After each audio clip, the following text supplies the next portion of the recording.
हम आज की इस वीडियो में गणित में मेरे सबसे पसंदीदा प्रमेयों में से एक प्रमेय, जिसे हम सैंडविच प्रमेय, इंग्लिश में स्क्वीज थ्योरम या सैंडविच थ्योरम कहते हैं, उसकी बात करने वाले हैं। और यह मेरा पसंदीदा प्रमेय क्यों है? क्योंकि यहां पर यह शब्द स्क्वीज आ रहा है, जो कि आपको ज्यादातर गणित में देखने को नहीं मिलेगा, किंतु यह शब्द इस प्रमेय के लिए एकदम उपयुक्त है। यह हम अभी थोड़ी देर में देखने वाले हैं। तो चलिए इस प्रमेय को समझने के लिए हम एक उदाहरण देखते हैं।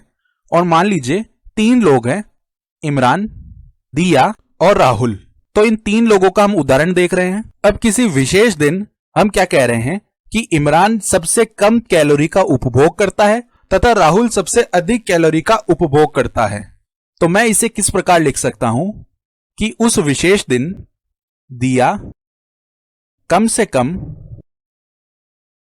कम इमरान जितना खाती है, इमरान जितना खाती है, एवं हम यह कह रहे हैं कि जो राहुल है वह कम से कम दिया जितना खाता है। तो यहां पर लिख लेते हैं राहुल कम से कम दिया जितना खाता है। तो यह हमने कह दिया। तो यदि हम इसे गणितीय रूप में व्यक्त करना चाहें तो किस प्रकार लिख सकते हैं कि उस विशेष दिन जो इमरान के द्वारा उपभोग की गई कैलोरी होगी, वह देखिए इमरान की कैलोरी वह किसके कम या बराबर होगी? जो दिया की कैलोरी है। अर्थात यह कम या बराबर होगा किसके? दिया की कैलोरी, यानी दिया जितनी कैलोरी का उपभोग कर रही है। और यह मान कम या बराबर होगा किसके? जो राहुल की कैलोरी है। तो यह मान कम या बराबर होगा, यहां पर हम लिख सकते हैं जो राहुल की कैलोरी है। तो इस प्रकार से हमने यह लिख लिया। अब हम क्या करते हैं, मान लेते हैं कि मंगलवार को, अब अपनी तरफ से हम मान रहे हैं मंगलवार को क्या हो रहा है, मंगलवार को मैं कह रहा हूं कि इमरान कितनी कैलोरी का उपभोग करता है।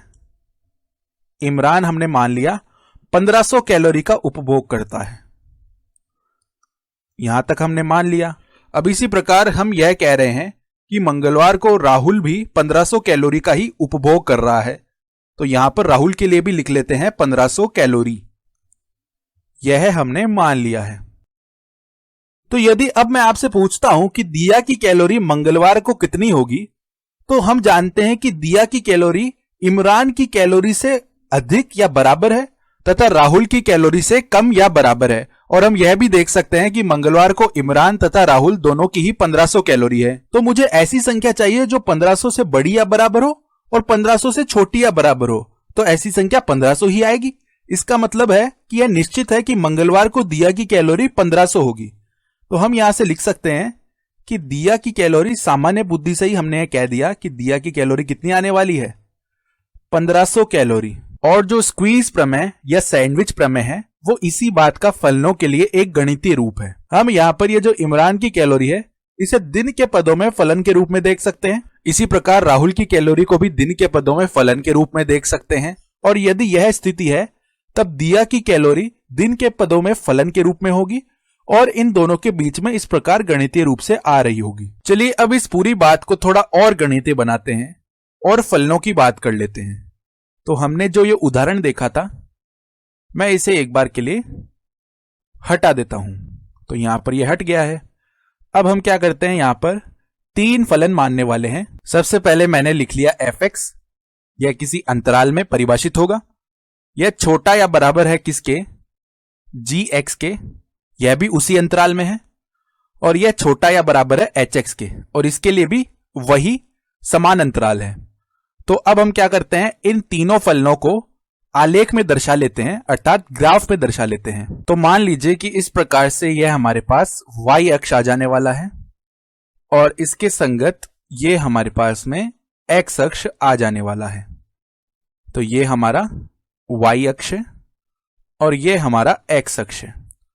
तो अब किसी अंतराल में, x अक्ष के किसी अंतराल में, मैं सबसे पहले क्या करता हूं, hx को दर्शा लेता हूं। हमने मान लिया कि hx कुछ इस प्रकार से बनने वाला है। तो यह हमारा क्या आ गया, h ऑफ x फलन।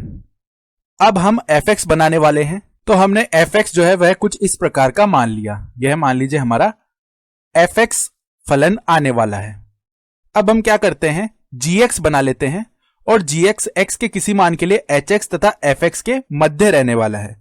तो gx देखिए किस प्रकार से हम बना रहे हैं। मान लीजिए कि इस प्रकार से हमारा gx फलन आने वाला है। यह हमारा gx फलन हो गया तथा x के किसी मान के लिए यह hx तथा fx इन दोनों फलनों के मध्य ही है। अब आपको समझ में आ रहा होगा कि यह स्क्वीज शब्द कहां से आ रहा है। यदि हम यहाँ पर hx तथा fx दोनों फलनों को एक सैंडविच की ब्रेड कह दें तो यह जो gx है यह उस सैंडविच की टिक्की की भांति व्यवहार कर रहा होगा, यानी जो मध्य में टिक्की आएगी उसकी भांति यह व्यवहार करेगा। तो अब यदि हम fx तथा hx की सीमा ज्ञात करें जब x किसी c की ओर अग्रसित कर रहा हो और वह सीमा आपस में बराबर आ रही हो, तो अब क्या बोल रहे हैं हम कि मान लीजिए यहां पर कोई बिंदु है x बराबर c, इस प्रकार से आ रहा होगा, यह c हो गया। और हम कह रहे हैं कि लिमिट fx जब x अग्रसित कर रहा है c की ओर तो यह किसके बराबर हो, l के बराबर हो। इसको हम l के बराबर लिख रहे हैं। तो यहां पर इसकी जो संगत सीमा है वह किसके बराबर आ रही है, l के बराबर आ रही है। इस प्रकार से यह मान l के बराबर आ रहा है, इस प्रकार हमने लिख लिया।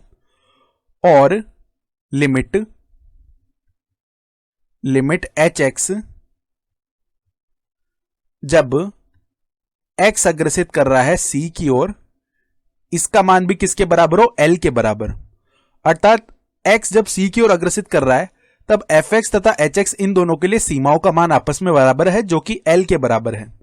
हालांकि x बराबर c पर fx तथा hx का परिभाषित होना जरूरी नहीं है, केवल यही जरूरी है कि यह स्थिति आ रही हो, अर्थात fx छोटा या बराबर हो gx के और यह छोटा या बराबर हो hx के, तथा इन दोनों सीमाओं का मान अस्तित्व में आ रहा हो और दोनों l के बराबर आ रहा हो।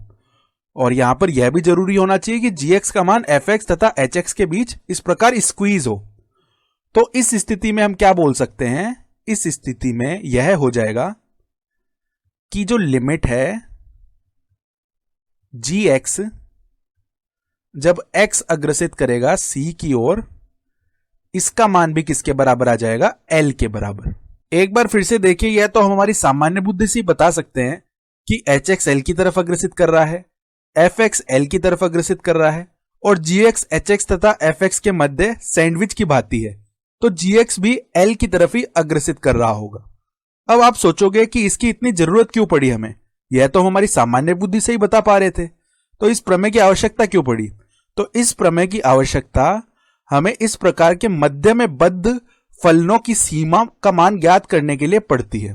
अर्थात यदि हमें ऐसे फलन की किसी बिंदु पर सीमा चाहिए जो फलन इस प्रकार के दो फलनों के बीच में बद्ध है, तो हम क्या कर सकते हैं, जो उन दोनों फलनों के लिए उस बिंदु पर सीमा का मान आ रहा होगा वही उस फलन के लिए उस बिंदु पर सीमा का मान होगा, जो कि यहां पर l था।